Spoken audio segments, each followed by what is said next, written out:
just think about like skydiving and like no one asks to be comfortable when they're about to jump out of the airplane. They're focused, they're present, and they're likely uncomfortable. But like that is where the growth happens. You know them. You know them. You can. If I just said who are the complainers in your district or in your school or in your department, you just named them right now if you're listening to this. I know my best years educating was when I started using the phrase, "This test does not matter. You won't remember it in 10 years. It is not a predictor." Look, experiences so much outweigh grades. I'm sorry, I'm going to say it out loud. The long-term return on investment isn't even close. You're listening to the Disrupt Education podcast, powered by U Science. Here are your hosts, Peter Hostrawser and Alli Dahl. Welcome to this episode of Disrupt Education, the podcast for you. I changed that up there, Alli, a little bit. You see how all right. Well, anyway, you're listening to the Disrupt Education podcast. I'm Peter Hostrawser. That's Alli Dahl. Yeah, I totally botched that, but we're authentic. We'll just throw it out there and keep going. How you doing, Alli? I'm doing good. It keeps it interesting if you mix it up a little bit, then keeps people on their toes. Like, what's going to happen next? Mm-hmm.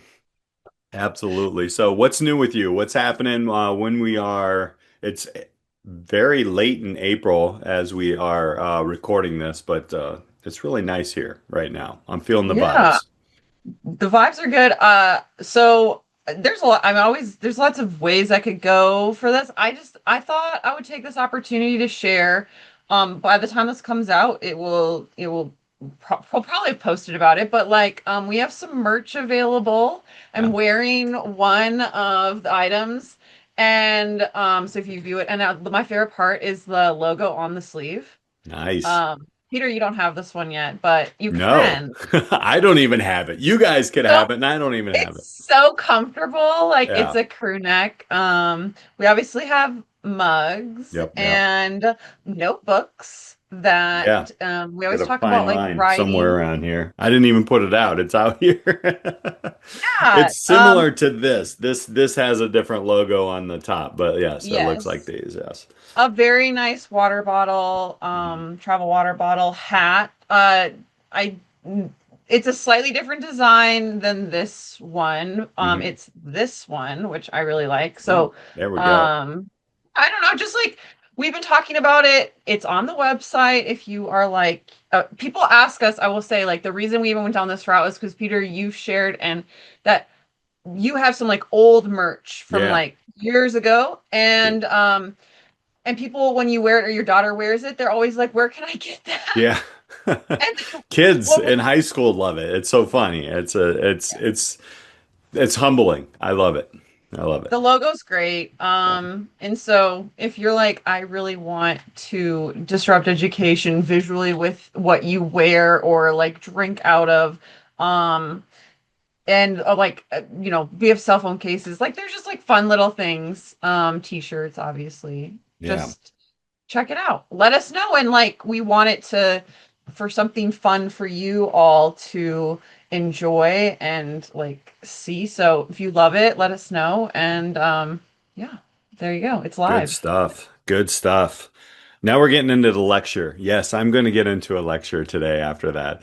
Not about what Alli just said. That's all at disrupteducationpodcast.com. Take a look at all that. And then reach out to us. We're always on LinkedIn and a couple other places you can follow us. So today's episode is kind of different.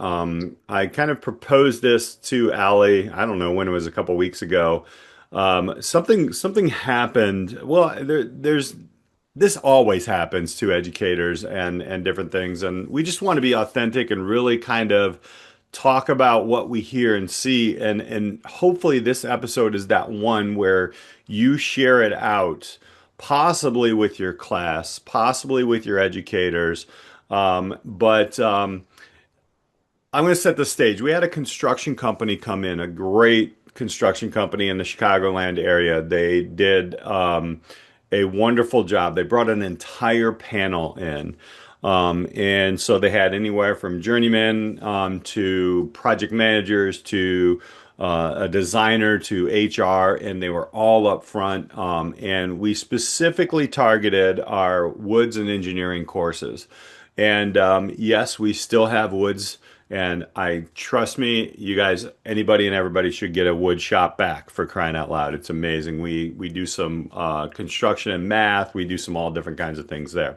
But so it opened up for questions, and there were 4 questions asked. And I want to ask the listeners right now, which one would you hire? Right?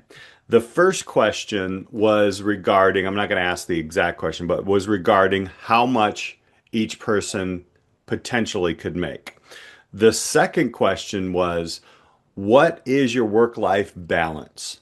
The third question was around, what can I do right now as a senior in high school or a junior in high school to get prepared for this industry? And the fourth one was, what are your benefits that you guys have? Okay. Which one are you going to hire, Allie? The one that's asking about what I can do right now, like to get in this industry. Yes, absolutely. And that is where this episode is coming from. Um, really, work-life balance is a lie. I'm just going to throw that out there. Nobody cares as much as you think they do. And we're going to dive into, because I had so many kids do this. They skip a field trip or an experience to study for a test. They're making a big mistake. So if all that makes you uncomfortable, this is the episode for you. So we're going to dive into what high school students need to hear, but nobody says out loud in the academic world. Are you ready, Allie? I mean, I'm I am along for the ride just as much as everyone else listening. This is Peter's brainchild. I mean, like, I have thoughts, but I'm just saying, like, you really were like, I feel really passionate that we need to do an episode on this. And, in order to disrupt education, sometimes you have to be willing to say things that, like, maybe isn't like, I mean, I just go back to Jeremy Smith. Like, he just will shoot it straight. And like, he started off this year bold. And so, like, it just carries into the energy of the podcast. And this is a conversation that has bubbled to the top. And so we're having it. I don't know if I can be as bold as Jeremy. He's awesome. So I don't know if I can reach that level to awesomeness. Don't let your head grow too big, Jeremy. I know you're listening. But we're going to go into kind of each one of these things where students and everybody, I think you're kind of sold something in academia, either intentionally or not intentionally. So I'm going to, and by the way, the next line here, that work-life balance is a lie, is something that the Real Rap with Reynolds said back in the day too, on one of our episodes, and that was an amazing kind of, hey, guess what? If we had work-life balance, I think he said it even as an educator, he's like, there wouldn't be food on the table. And so I really like that. I hear a lot of students talk about work-life balance. Can I do this and can I do that? And look, a lot of this probably stems out of COVID. How people started to wait a minute, can I stay home and do this, or can I do something a little bit differently, or not do as much work and enjoy life and different things like that. All right, look, I'm going to give you the hard truth. Like, right, balance um, on this isn't early on. There's no work-life balance, but it's seasons. So as you kind of work through who you are, maybe you'll take your U Science aptitude and then you dive into really what you're apt at and you're interested in, and then you figure out what people are going to pay you for. Then it starts to maybe season itself out. Um, Early career though, look, I mean, at the end of the day, if you have ginormous homes or really nice cars or those types of things that you're aiming for, forget about it, right? At the end of the day, like, it's your early career, you've really got to stack your skills and really start to you can't be comfortable. I mean, comfortable, honestly, I'll be honest, academics is comfortable, right? The bell rings, even if you're in a tough like AP class or something like that, it really is comfortable because you get study guides, people are telling you what to do, da da da da. But a lot of our students really start to think, okay, well, I need if I'm going to study for an hour, I need a whole hour off and then go back and forth. They need that balance before they have leverage. Well, I mean, I'm a Gary Vee fan, as you know, and it really is intensity. You shoot out there early, you meet people, and these are gonna intertwine into some of these things, but you meet people, you get opportunities by putting yourself out there and hustling. You go the extra mile. You Hmm. might go to something in the evening where you're tired and you just want to go to a panel discussion or one of your chamber events or something like that. As a teenager, come on, Allie, like no one's going to say that. So you don't need balance at 17 or 16 or 18 years. You need momentum. And that's, again, I'm going to bring back in if you really want to get to a quote unquote balance where you love what you're doing and you Yeah. get paid for it and you're interested in it, I think that's where we start talking about these aptitudes and different things like that. But, this is why I do internships. I love it because it gets people in front of, it's easy to say, I'm going to be a finance person, a personal finance guru. I'm going to be a surgeon or I'm going to be a lawyer or I'm going to be this or that. But until you get in front of it really, that's uncomfortable growth. And that is always outweighing the perfect schedule. What's your work-life balance thoughts? I mean, like I just think about like skydiving and like no one asks to be comfortable when they're about to jump out of the airplane. I mean they're focused, they're present, and they're likely uncomfortable. Hmm. And but like that is where the growth happens, right? Like nobody is like comfy cozy in their crew neck sweater that I'm wearing. And like you know uh just sitting around and like changing their life story. This was kind of like a simple test that I can't take credit for. This is from Scott D. Clary, and he writes a pretty famous book, The Subtle Art of Not Giving a You Know What. And he has some good quotes. Like, Peter, you brought this to the stage, so I was like, well, I'm going to quote him. So he says, a simple test for whether a goal is real. Can you tell me what you did for it yesterday? If yes, it's real. If you can't remember or the answer is nothing, then the goal isn't real yet. It's pending. Goals become real when they show up in yesterday's actions, not in next week's plans. Mm. And that's where I see like everybody's just talk about their plans. And it's like the action takers are the early birds get the worm people.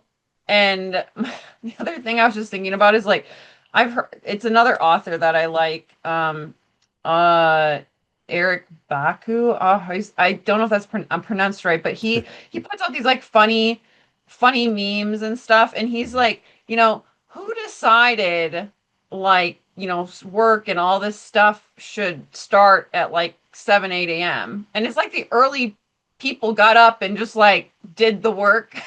They weren't sleeping through the morning. And so stuff was already built and done. And so like the early action takers and like building something in high school, right? Like I don't care what it is.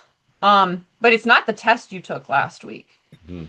That that's where I think, like we just have to think about like what is the purpose of education? Go back to Scott Carr and like what are we building?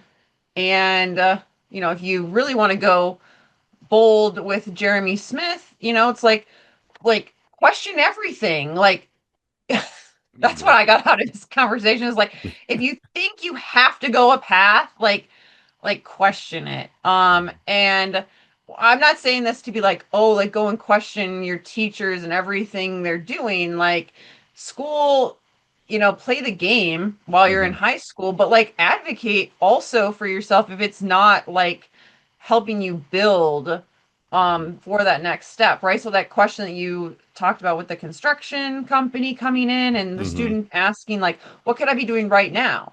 Okay, right, great. So say they say some stuff. Now you have like things you could do, and say the school isn't helping you, but there are like teachers and adults in the building that like want to help you.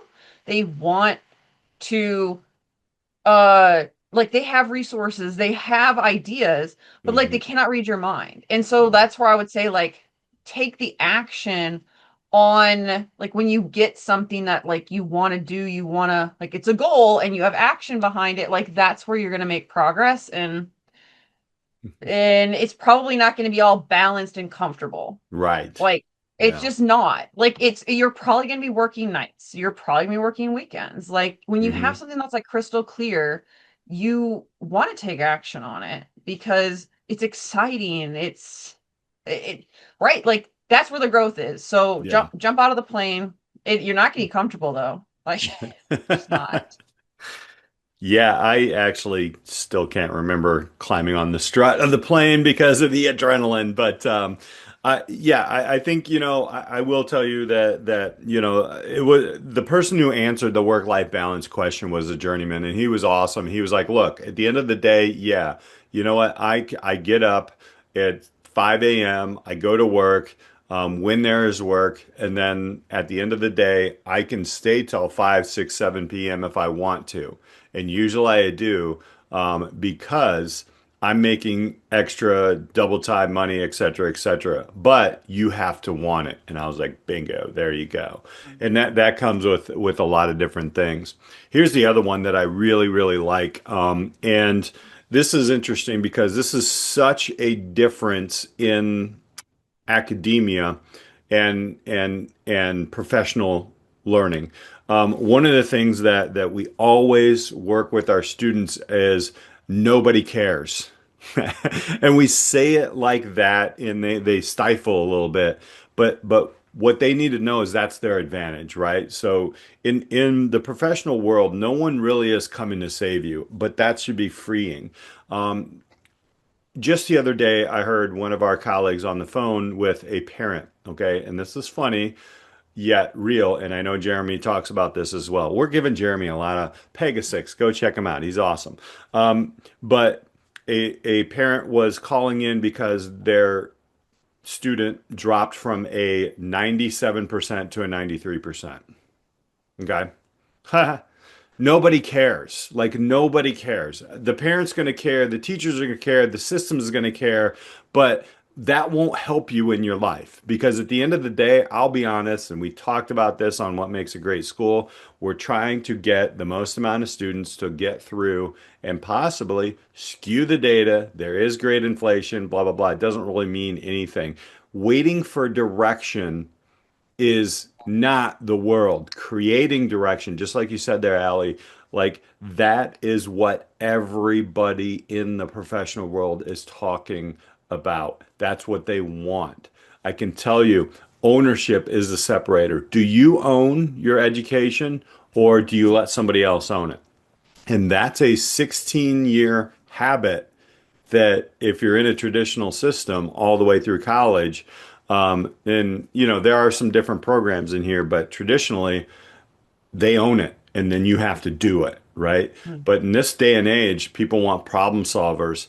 Nobody cares until you show them something worth caring about, right? And that's something that, the challenge for our students is we have to let them know what value do you bring.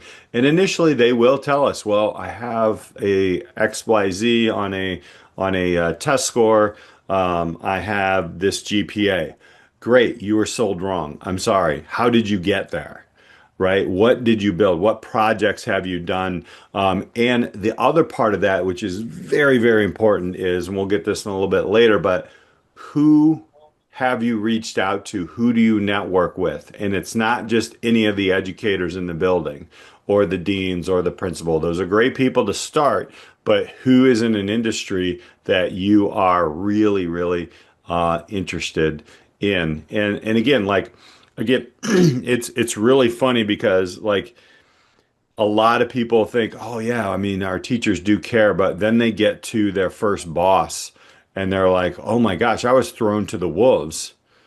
And man, I wish students had more examples in their education world, like in their K through 12 world, where they were thrown to the wolves. That's why I think, we talked to Sandy Adams about it. We talked to Christy Valesky about it. We've talked about it, Allie, about front end loading everything for the kids and get them all prepared, right? I think sometimes you just got to shoot the kids out there, see what they do, have them mess up, and then we go back and we take a look at where they messed up, and then that's okay. Then they start to own the learning. So nobody Mhm. cares.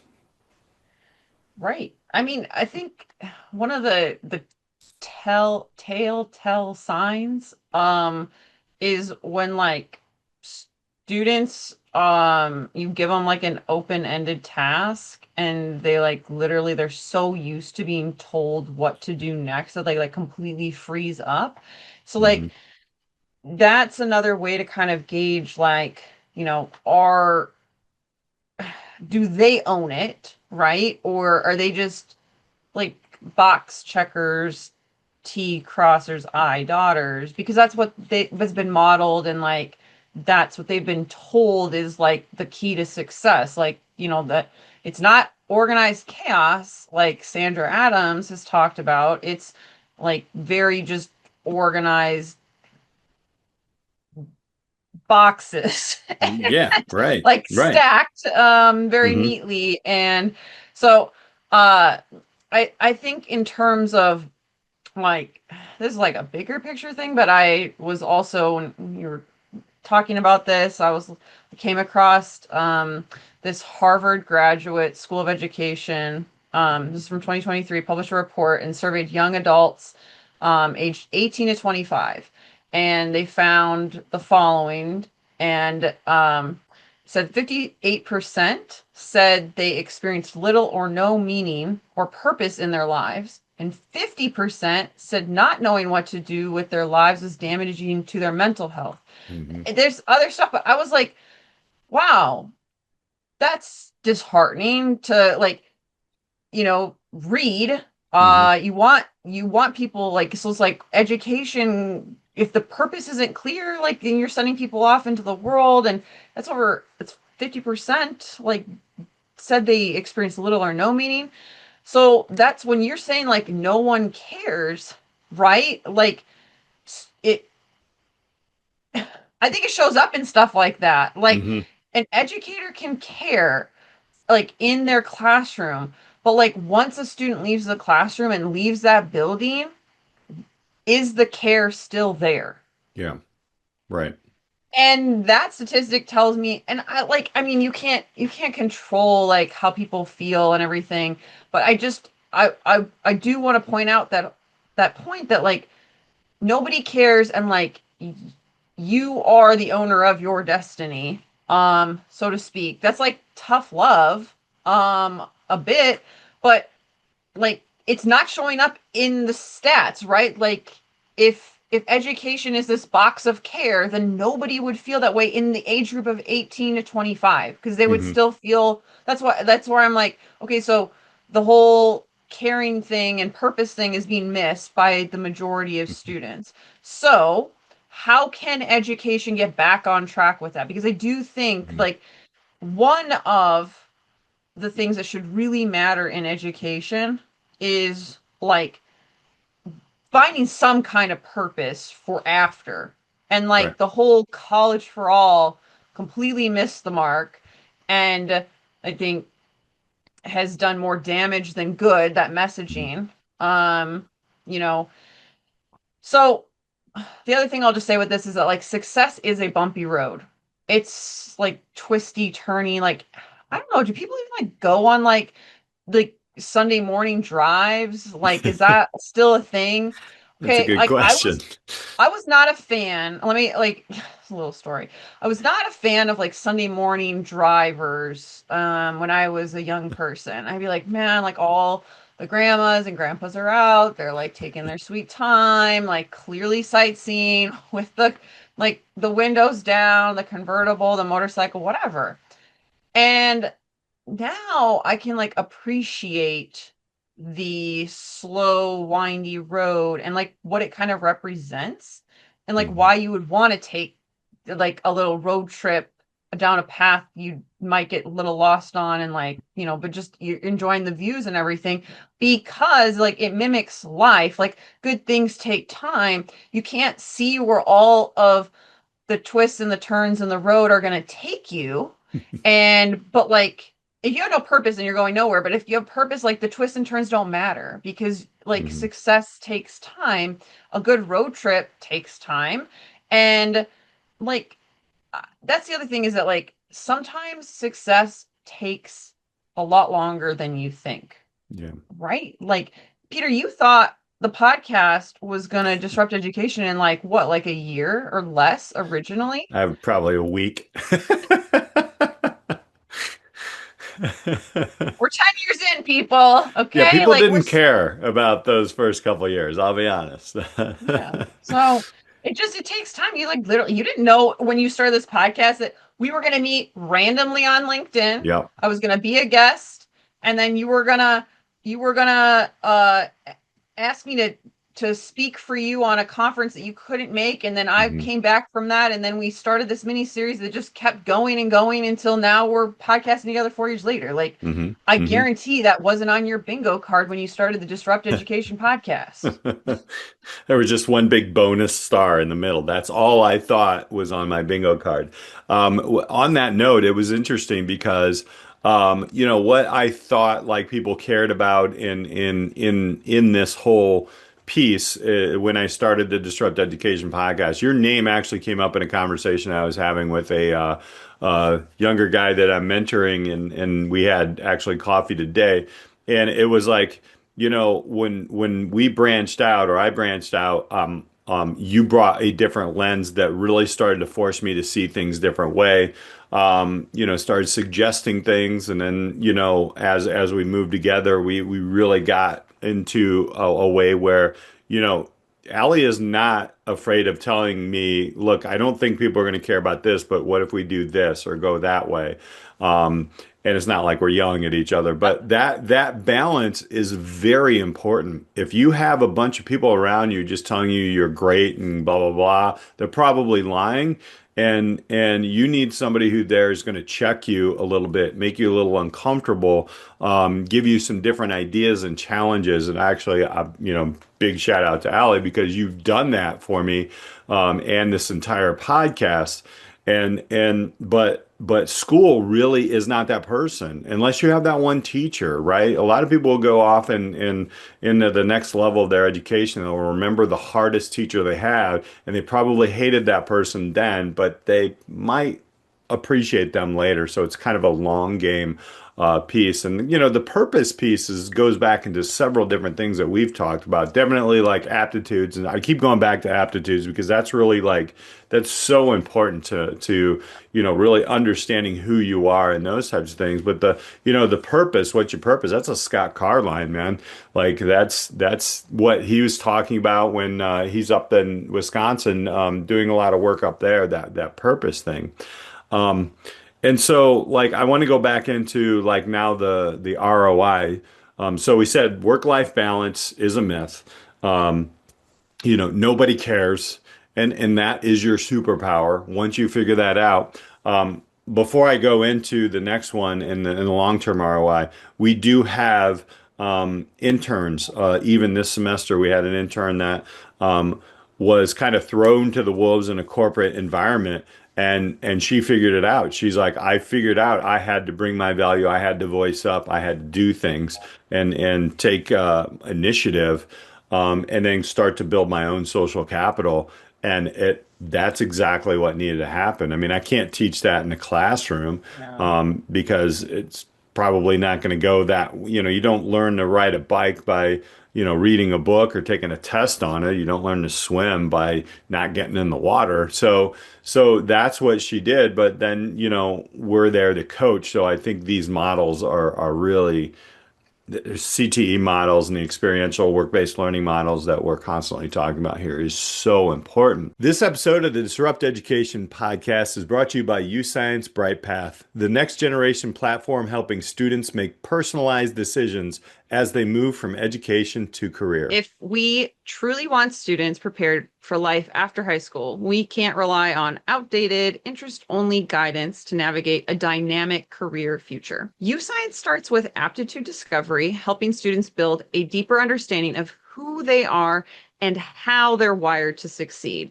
From there, students create plans, develop in-demand skills, validate them through industry-recognized certifications, and connect directly with employers. The result? Intentional pathways with real opportunity. UScience is the only platform bringing all of this together at scale, which is why we at Disrupt Education Podcast are proud to partner with them. Learn more at uscience.com/disrupteducation-podcast. Request a demo and let them know you heard about UScience right here.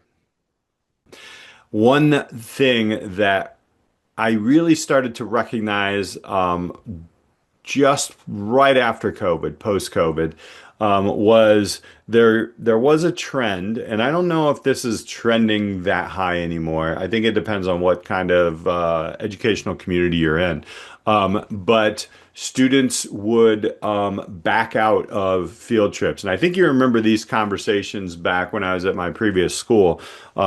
We were doing mock interviews and students would have to get uncomfortable and they knew it. And then they would just basically not show up for the field trip. They would go to school and they would completely just like avoid it, avoid the uncomfortableness. And then where I'm at now, occasionally, it doesn't happen that quite often, but they choose a test they got to study. I call it the I need to study trap. And they choose like something like saying, I can't go on this field trip or this field experience. And trust me, guys, I know you're like, well, you didn't like field trips. Okay. I do, but I think we could do better with them. But it's a networking piece, and that's what I want students to do. But they will say, oh, I got a math test, so I can't miss it or whatever. Look, experiences so much outweigh grades. I'm sorry, I'm going to say it out loud. The long-term return on investment isn't even close. It's not close. So I really want people to understand what is the I need to study trap really. Well, basically what that is that's the easier route. You're choosing the easier route. Taking a test, you've done it basically since you were in kindergarten. So you're very comfortable with that. Come on, Allie, the GPA versus network versus, real professional skills. We all know we've never been asked a GPA outside of maybe education, or going to the next level of your education. Nobody cares. They want to know, who do you know? How do you know things? And, kind of this goes into some of the things where our students were able to meet, CMO, Chief Marketing Official, what do they call them? Officers, the C-suite peeps of Coca-Cola. The Chief Equitable Officer of Hyatt, a couple of high-end managers at Zurich.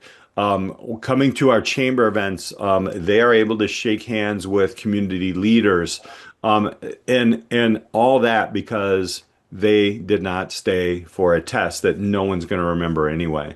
So again, no one has ever hired me because I've gotten an A on a test, but they will because I've showed up and added value and they know who I am. So I'm not saying here, I know everybody's like, oh, well, grades, that's hard. And you're just saying, I don't know. I'm not saying just throw everything out traditionally.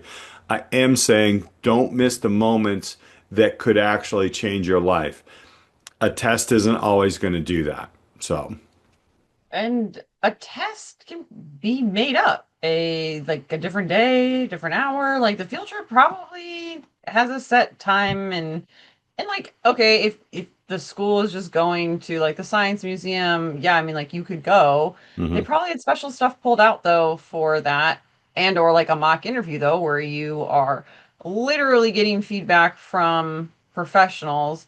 That's unlikely to be recreated on a different day. Right. So I think just like weighing that, and I think where for me it kind of hits is that like the system rewards the test, but life rewards the experience.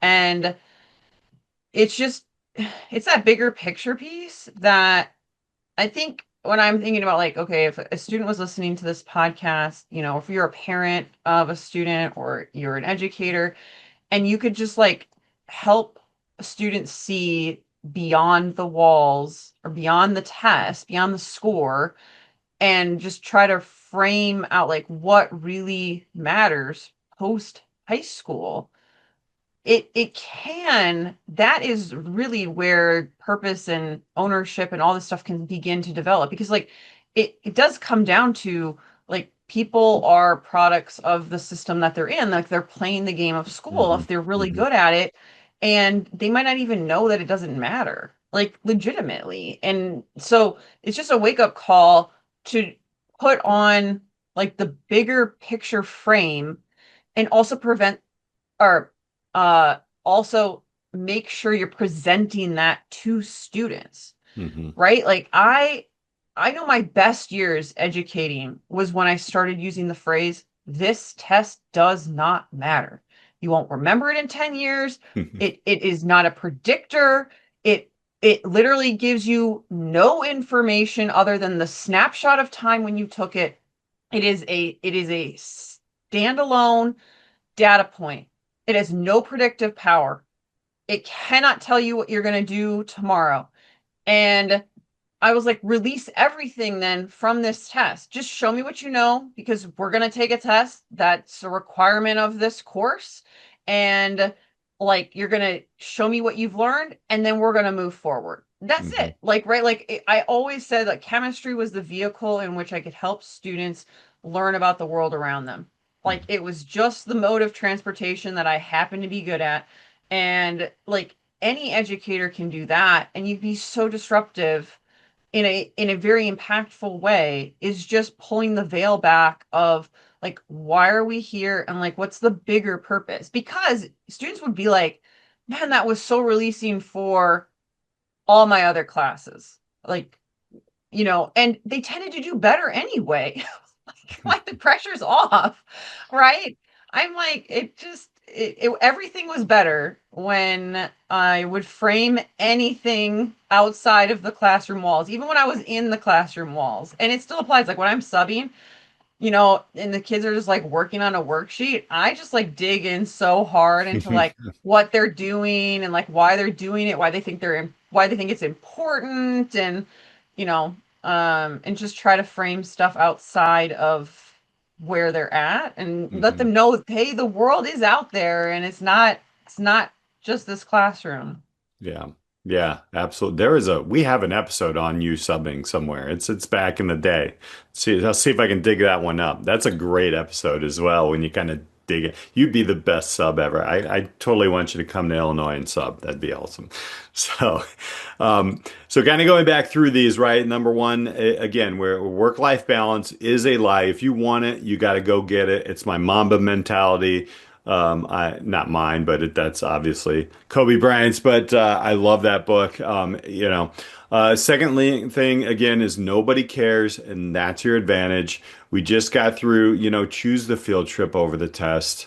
Just choose it and start to connect. Number four, we're building our brand every day. And again, one of the things I want to make sure that people understand is, look, we're going to make mistakes. We're talking about teens here, right? If I went back and saw my brand in high school, Oh yeah. ooh, well, let's just all take a moment and just be glad that's over. But again, what we need to help our students understand is this is their brand, right? They have a reputation. There's going to be all these different things, but a good educator will dig in and start to really say, you know what? again, I go back into, if you know what you're good at, you're interested in, and people are going to pay for it. It really is. I mean, Danny said it in a podcast back in our work-based learning piece, where once they know that, you see your challenges and your discipline problems go down. And it's because people start to have clarity. But we should really start to teach this where every interaction is a signal, right? So I just gave you three of four signals that you were like at the beginning of this entire podcast. So you're like, money, me, and then how can I help you? Right. So those students, I don't want to throw those students shade or anything because they just don't know. But we really need to really understand that. I mean, it's easy for educators to sit around and say, this kid is entitled or that kid's entitled. But that's, not really in our control. But we can teach them and have them understand curiosity. What are you interested in? What are you apt at? And then we can build from there. And I just think, students asking that how much does this pay versus what can I learn or what can I do here? It's that's so clear. And again, that young guy who said, what can I do now to start to prepare for this? I guarantee you they're going to reach out to that student. And so in our internship programs and those types of things, we really want students to know what you're putting out into the world actually is your brand. It's not on Instagram. It's not all this AI or TikTok or anything like that. This is what I love. I love this quote, but it's really what people say about you when you're not in the room. And honestly, like as a high school student, if you're going, or even in the college level, where you are going into an internship or an experience and you may push the button wrong, or that you could be blacklisted. I mean, let's be real. Like you could be like, yeah, we're not hiring, we're not touching that kid, or we're not touching that entire class or anything like that. The people talk. And again, this isn't to scare people, but this is really to get people in the mindset that, hey, be mindful, right? Right? Start to Mhm. learn those professional skills more than the technical skills because it's communication, teamwork. I mean, if you're a student right now and you're the fourth student on a team of four and you're not pulling your weight, you have the brand. Everybody's talking about you, right? You're not fooling anybody. Yeah, you might get the A in that project, but I can guarantee you everybody from the teacher to the three other teammates are going to be like, yeah, he didn't do anything. And that's your brand. And then you won't Yep. be like chosen on another team or it starts to go with you. So yeah, you might get the easy A, but you're showing your brand every time. Yeah. I think about so I taught for 10 years. So that over 1,000, between 1,000 and 2,000 students, easy. Hmm. And especially because some of the classes were semester classes, and so you get like new kids. And the students I remember, like they're if you think about like their brand, like eh, one of the things is like a thank you note goes a really, really long way in any industry at any time. And I can remember probably all of the thank you notes I got from students, and I also held on to them. I had like a warm Yeah, fuzzies I do folder. that too. I do that too. And like it's like the student who follows up, the person who, makes that little extra effort, especially even nowadays, right? Like a handwritten note over like an email, like it's just like an exponential like touch point. And that's a huge brand maker. And like when it comes from a genuine place, right? Hmm. Like, you know, I just think about the Disrupt Education podcast and like uh I, if people don't know this about me, I like to keep things more private, and like so being on a public platform I've had to walk different lines with that, right? Like, I mean, you probably remember like 2 years ago, I was like, I'm done with social media. Yeah, Besides yeah. LinkedIn, Hmm. besides LinkedIn, like I had, I had thought I was like enjoying like a brand of in a certain light and sharing and posting and all this stuff. And then I was like, no, I don't want my whole life like on the internet. So it's like, and it's the same thing in school, like what you share, how you share it, what you do, what actions you take, like it is building a brand. You can adjust. Hmm. That's the freeing part, is that like you might be like, oh wow, I'm having this awakening and like I didn't even think about this stuff. And or I'm like, as an educator, like I've never thought about framing this way for my students or like an admin to their teachers. Like the great news is that you can rewrite it. You can just totally change. Like I used to post and like be on social media like all the time, and like you knew like what I was eating, how I was working out, like all the stuff. Like, and then I was like, yeah, I really don't want that as part of my brand. Like, it's okay. Like, but the difference is like, how are you showing up, and like what are the personal touches? And it doesn't have to be like, I just want to say this, like you don't have to be like everywhere doing everything. Like building a brand doesn't mean that either. But I just think like make it actionable. Um and that's gonna mean more in today's world than it ever did Right. previously. Yeah. No, I mean I like that analogy because um it's it really, I mean, again, I want to be mindful here, again, in all of these. We are building human beings here, right? Where I'm not Yeah. like saying all these things need to be, 110%. But again, like you said, like there are these little things. That's funny. I can remember every one of my thank you notes. I have there's a box somewhere. So when I'm feeling Yeah. like down, I just grab a couple of those. So but that's such a unique thing, and I honestly I could probably name 80% of those students and remember who they are. Those are the Um, kids I'm so connected with, like yeah, on social media. Like, and I went out and like found them, like after I left the classroom, because I was yeah. like, I really want to know how Emily is doing. She's an awesome pharmacist, by the way. Hmm. Like, Oh, nice. or Jenna, she works in retail, like buying level stuff. Like, shout out. And those are just a couple, but great kids. That's That yeah. just awesome. And again, that comes to our fifth one and our final kind of thing. Again, where I'm going to keep going back through these. Work-life balance is a lie. Got to hustle for it. Nobody cares, but that's your advantage. Um, you have to choose experiences or field trips over the test. Um, and you're building your brand every day, every day. So think long term on everything. And this one is something that I think we've all heard, but you are who you hang with, period, right? You hang with five losers, you will lose. You hang with five winners, you will win. You hang with five people who are working out and trying to be on varsity football team, you will likely work out and try to be on the. If you hang out with people who do some illegal stuff, you're going to do illegal stuff. So your environment is your destiny, and I think that's some of the toughest things as a teen, especially at the secondary level, because we get comfortable and we get comfortable with who we're hanging out with. Um, even now I have to kind of check, is this a relationship? Is this group of friends? I do check it, and I love all my friends and everybody, but it's sometimes, I will manipulate the time that I spend with people, right? It's are you just showing up in circles and trying to impress other people, or are they intentional?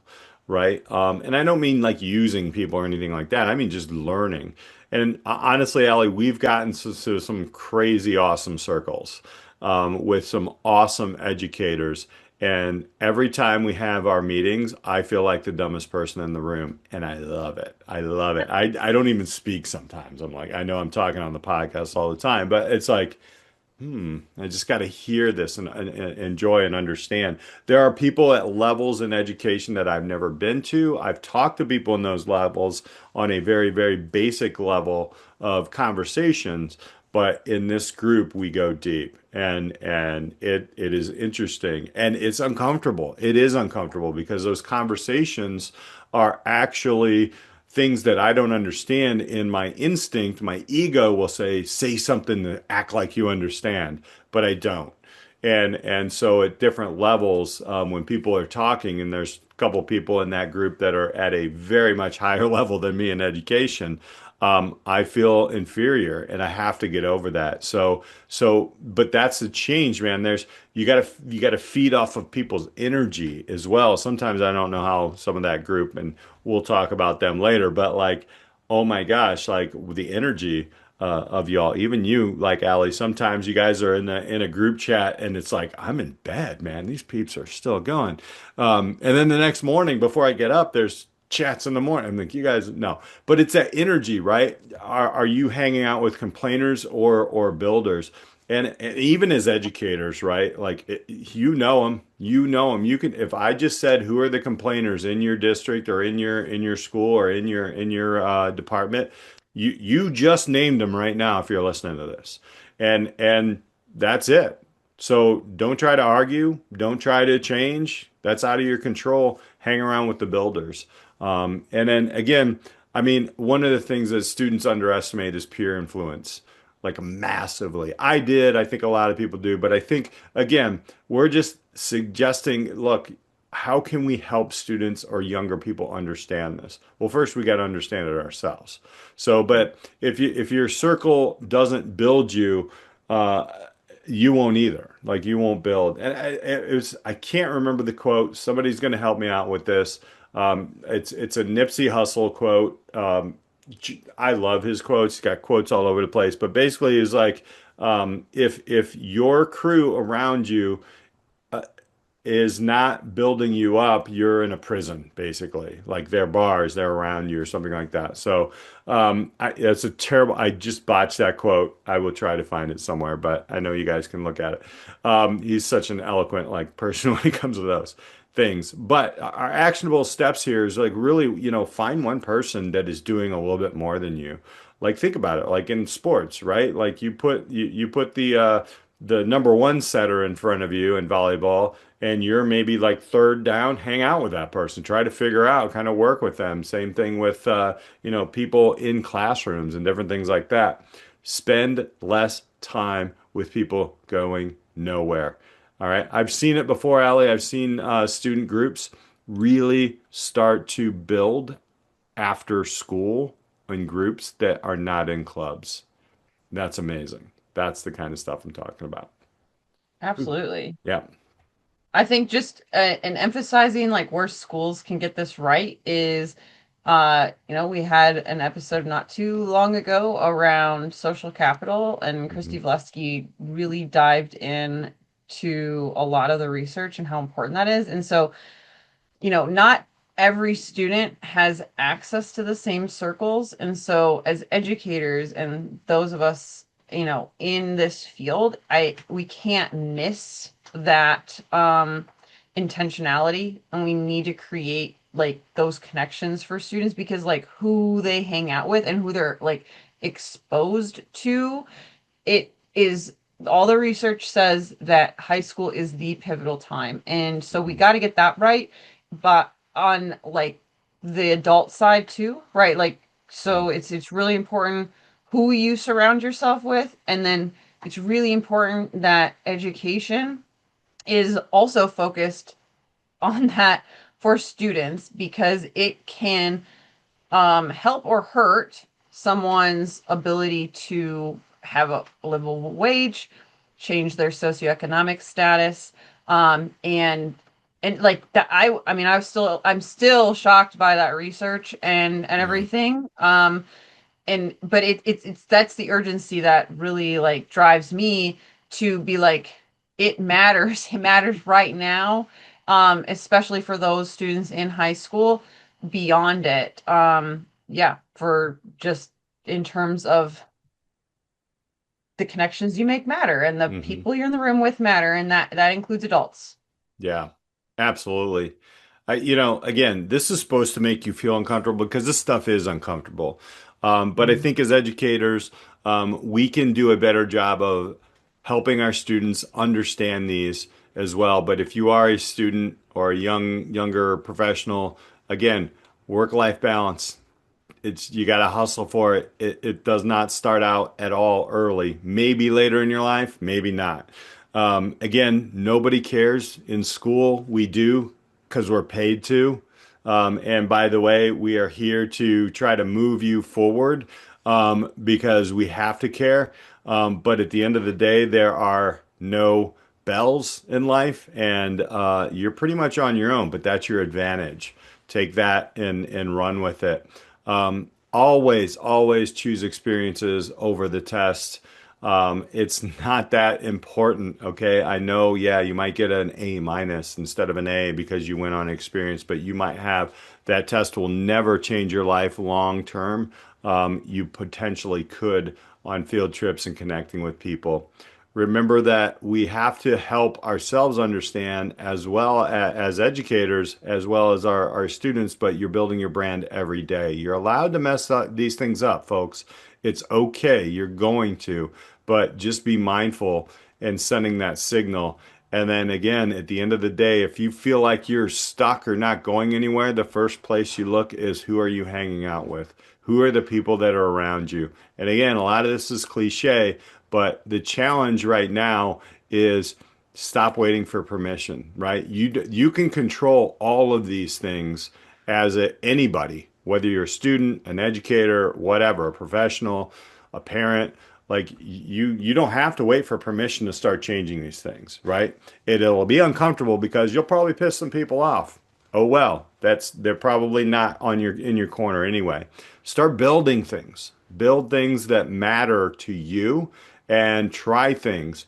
And we had an HR guy come in and talk, and he was like, I don't care if you build a perfect thing or not. I want to hear where it fell apart and where you kept trying.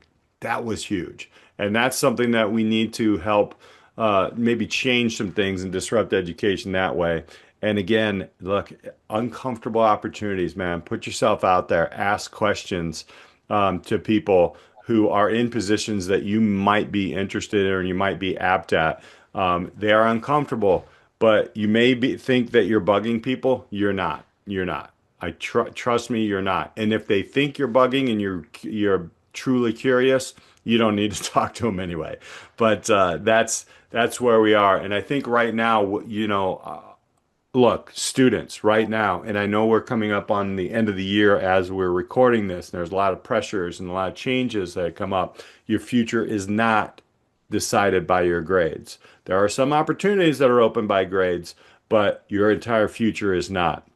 It's decided by what you choose to do when no one's watching.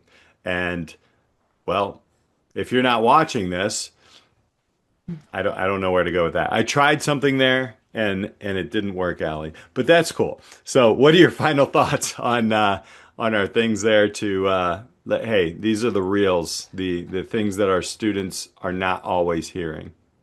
So I I was pulling quotes and stuff and Mhm. ideas for this episode, and I was like, I don't know if this is gonna fit, but I guess it fits here at the end. So um Paul Orfaley, he's the founder of Kinko's. That's what Mhm. you need to know. His mother's advice was, in your 20s, try everything. In your 30s, figure out what you do best. In your 40s and 50s, make money from what you do best. Mm.